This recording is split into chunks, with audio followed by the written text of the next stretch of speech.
नमस्कार. सर्वात प्रथम 15 ऑगस्ट म्हणजे स्वातंत्र्य दिनाच्या तुम्हा सर्वांना मनापासून शुभेच्छा.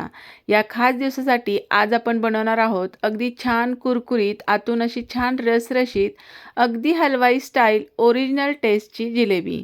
अगदी स्वीट मार्टमध्ये मिळते तशी खमीर वापरून बनवलेली ओरिजिनल टेस्टची जिलेबी आज आपण कशी बनवायची ते पाहणार आहोत. आपण इन्स्टंट जिलेबी करून बऱ्याच वेळा खाल्लेली असते, मात्र इन्स्टंट जिलेबीची टेस्ट आणि ओरिजिनल जिलेबी या टेस्टमध्ये अगदी फरक आहे. ओरिजिनल जिलेबी कशी बनवायची ते आज आपण अगदी व्यवस्थित पाहणार आहोत. चला तर मग ह्या मस्त अशा गोड रेसिपीला सुरुवात करूया. त्यासाठी इथं एका पॅनमध्ये 2 कप साखर टाकून घेतली. यामध्ये 1 ते 1.5 कप आपल्याला पाणी टाकायचं आणि याचा आपल्याला पाक करून घ्यायचा आहे. यामध्ये तुम्ही ऑरेंज किंवा येलो कोणताही तुमच्या आवडीनुसार कलर थोडासा टाकून घ्यायचा आणि याचा आपल्याला थोडासा पाक करून घ्यायचा आहे. मात्र कोणत्याही प्रकारचा म्हणजे 1 तारी किंवा 2 तारी असा पाक करायचा नाही आहे. फक्त साखर विरघळली आणि हाताला असं गुळगुळीत म्हणजे चिकट लागायला लागलं की समजायचं आपला पाक तयार झालेला आहे. म्हणजे 1 तारी होण्याच्या आधीची थोडीशी स्टेज असते, त्या स्टेजला आपण गॅस बंद करायचा. आता यावरती मध्ये 1-2 थेंब लिंबाचे टाकून घ्यायचे, म्हणजे या पाकाची साखर बनत नाही आणि आपली जिलेबी अगदी छान अशी रसरशीत राहते. आता जिलेबी बनवण्यासाठी आपल्याला पीठ मळून घ्यायचे. त्यासाठी इथं मी खमीर तयार केलेलं आहे. खमीर म्हणजे काय? खमीर म्हणजे आंबवलेलं पीठ. हे पीठ वापरल्यामुळे जिलेबी करताना सोडा, इनो वापरण्याची गरज नाही. अगदी छान कुरकुरीत आणि आंबूस चवीची जिलेबी तयार होते.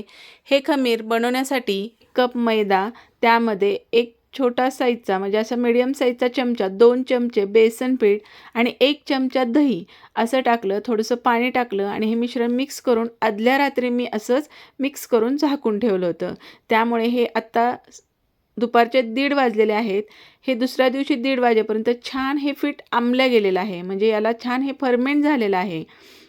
म्हणजे आपण जसं दह्याला विरजण लावतो त्याचप्रमाणे याला विरजणही म्हणू शकतो. हे जे खमीर आहे ते आता एका बाउलमध्ये काढून घेतलं.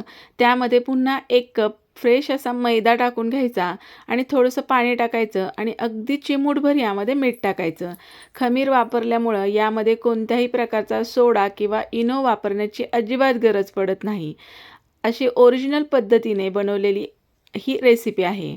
आता यामध्ये आवश्यकतेनुसार पुन्हा थोडं थोडं करून आपल्याला पाणी टाकून घ्यायचं आहे. हे जे जिलेबीचं पीठ असतं ते खूप जास्त पातळ नसतं किंवा खूप जास्त घट्ट नसतं.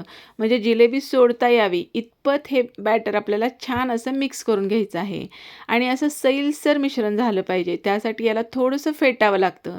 अगदी 5-7 मिनटं छान असं फेटायचं. सुरुवातीला बघू शकता असं पीठ पडताना व्यवस्थित पडत नाही आहे. मग त्यासाठी पुन्हा थोडं थोडं पाणी टाकायचं आणि आपण छान ह्याला जितकं छान तुम्हाला फेटता येईल तेवढं छान आपल्याला हे फेटून घ्यायचं आहे. हीच कसरत आहे. अगदी छान म्हणजे हलवाईवाले तर अगदी हातानं छान असं फेटतात.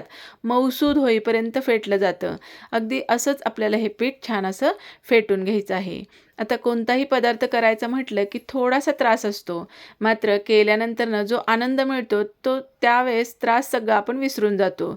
आता हे जिलेबीचं पीठ आहे ते छान असं आपलं मऊसूद असं फेटून झालेलं आहे. आता आपण हे एका जाड कॅरी बॅगमध्ये भरून घ्यायचं आणि वरून छान असा रबरनं मी पॅक केलेला आहे. तुमच्याकडे जर अशा पद्धतीची कॅरी बॅग असेल तर भरा किंवा साधी दूध पिशवीमध्येही आपण अशा पद्धतीनं हे पीठ भरून घेऊ शकतो आणि मस्त अशा आपण थोडंसं साईडला असं कोपऱ्यात कट करायचं आणि छान अशा गोल गरगरीत जिलेब्या सोडून घ्यायच्या. आता जिलेबी तळताना तेल थोडंसं गरम असणं गरजेचं आहे. मात्र जिलेबी टाकताना गॅस थोडासा कमी करायचा आणि छान अशा जिलेब्या सोडून घ्यायच्या आणि जिलेबी एकदा सोडून झाली की मग गॅस फुल करायचा आणि उलटी-पलटी करून अगदी 1 मिनिटभरातच ही जिलेबी छान अशी कुरकुरीत होते. मस्त आपली जिलेबी छान कुरकुरीत होईपर्यंत आपल्याला तेलामध्ये तळून घ्यायची. छान कुरकुरीत झाली म्हणजे तुम्ही पाहू शकता याचे बुडबुडेही बंद झालेले आहेत. ही जिलेबी काढायची आणि गरम गरम जिलेबी आपल्याला या पाकामध्ये टाकून घ्यायची आहे. पाक आपण सुरुवातीला केला होता त्यामुळे जिलेबी करेपर्यंत पाक थोडासा कोमटसर आहे. त्यामध्ये अशा गरम जिलेब्या टाकायच्या आणि दुसरी बॅच तळेपर्यंत ती जिलेबी तसेच त्या पाकामध्ये ठेवायची. म्हणजे ती छान व्यवस्थित पाक पिऊन घेते. मस्त रसरशीत आणि अगदी ओरिजिनल हलवाईसारखी जिलेबी आपली तयार झालेली आहे. नक्की तुम्ही अशा पद्धतीची जिलेबी करून बघा. कशी वाटली नक्की सांगा. व्हिडिओ आवडला तर लाईक करा, शेअर करा, चॅनलला सबस्क्राईब करा. पुन्हा भेटूया अशा छान मस्त आणि टेस्टी आणि गोड रेसिपीसोबत. तोपर्यंत मस्त खा, आनंदी राहा. व्हिडिओ पाहिल्याबद्दल धन्यवाद.